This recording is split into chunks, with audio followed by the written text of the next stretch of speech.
Hi everyone and welcome to Book Boop. My name is Rachel and today I'm going to talk about all the books I'm hoping to read in the month of May. If you happen to hear any kind of outdoor noises like a mower or birds or things like that, I have the window open right now. It's really nice outside. I'm wanting to let some fresh air in. And so if you happen to hear a mower, there's one going on outside right now. I apologize about that. But let's just go ahead and jump into it, sounds or not. I have about 7 books I'm hoping to get to, and the first few I'm going to talk about are ones I'm going to read on my Kindle, so I'm just going to show you the pictures of them so you can see what they look like. The first one is called Craven Manor by Darcy Coates. This one has been on my TBR for the longest time. I don't know a whole lot about it other than the fact we're following this guy who recently has taken on a job to be a groundskeeper at this manor called Craven Manor. It's this really, really old mansion, and a lot of creepy stuff goes on there, and I think the place is haunted and has a dark past to it, and I think he has to kind of unravel what the mystery is of this manor before it ends up overtaking him. So it sounds really spooky and creepy. I love kind of like haunted house stories. I live for those, so I'm very excited to read this. I'm hoping it's a good one. It's one I haven't really heard of very much, so I think it's going to be a lot of fun. The other one that actually I've had on my TBR for an extremely long time too, and might be a little uncomfortable of a topic to read at the moment because of the time that we're in, but it's called In the Shadow of Blackbirds by Kat Winters. This is another paranormal type book. We are reading in the time period of 1918 during the Spanish influenza epidemic, and also I think that's during World War I as well. And at this time, of course, there's the epidemic going on. A lot of people are dying. People are also, like we are today, wearing masks and trying to protect ourselves from getting sick.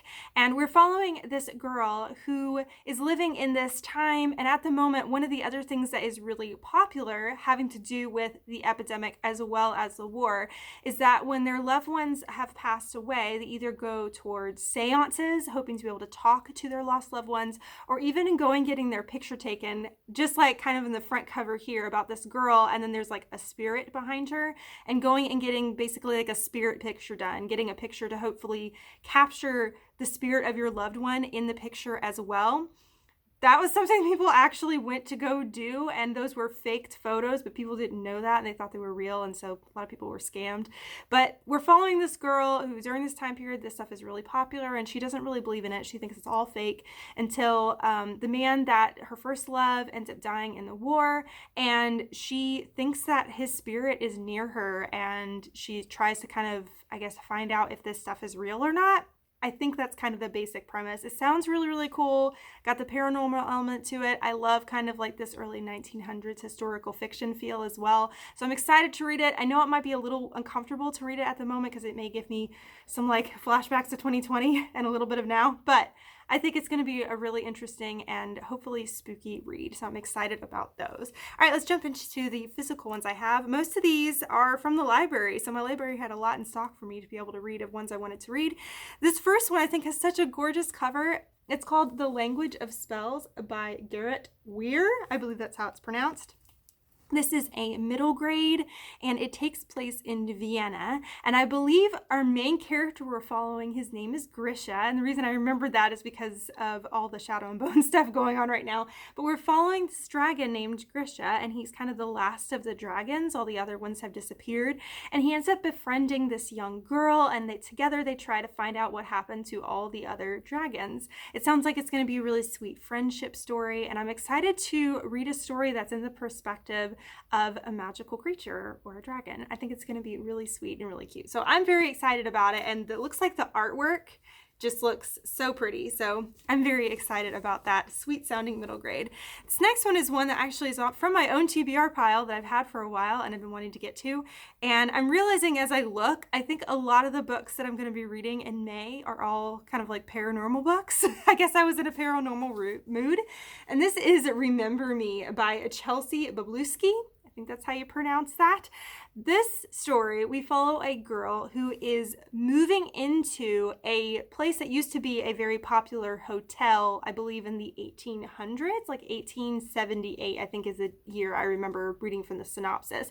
So she moves into this old hotel, and once she moves in there, some creepy things start happening. You know, lights flicker, she's hearing things, she thinks she's seeing ghosts as well, and she ends up befriending a young man, a bellhop, in this hotel, and together they try to unravel the mystery of this this haunted hotel, and I think they find out there was like a murder there, and they have to solve the murder mystery kind of thing. So it sounds like it's going to be spooky murder mystery old hotel, which sounds amazing. So I'm excited about this one too. I'm ready for all the spooky reads, apparently.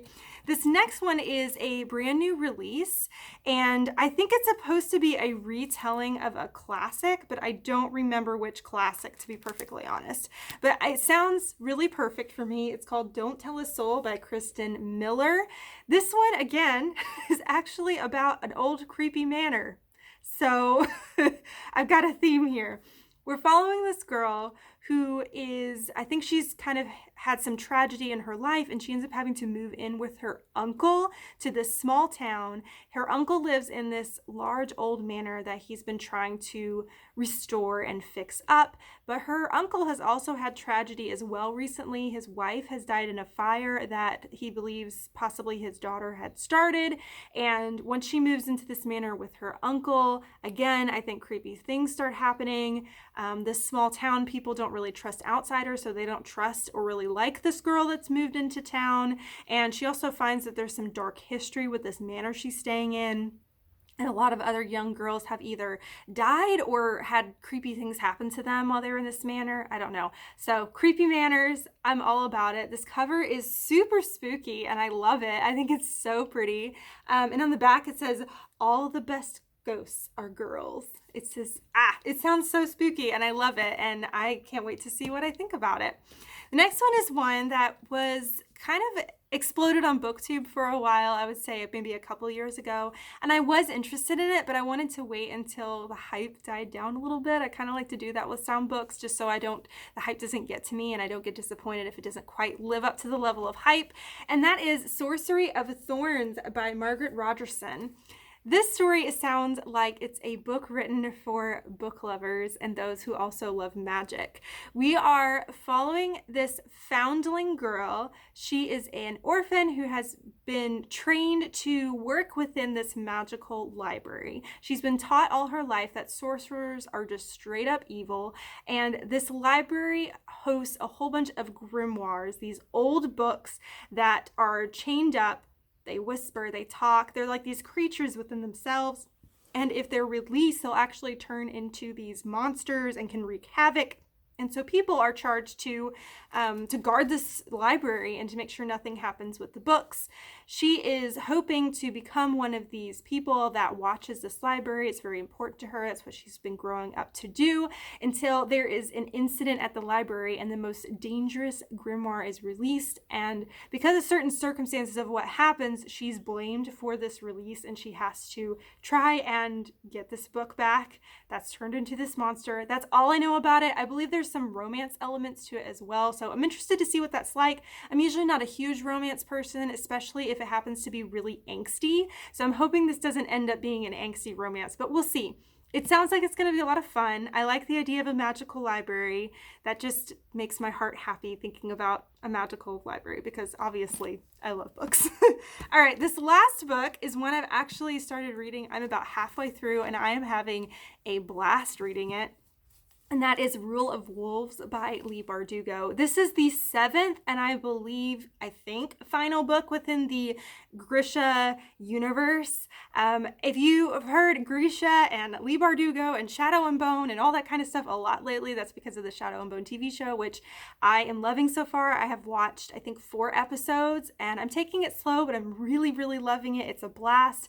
I've read the original Grisha trilogy, then there's the Six of Crows duology, and this is the King of Scars duology. So this is the 2nd book in that duology. I think this is the last kind of we're having of this universe. I'm not entirely sure.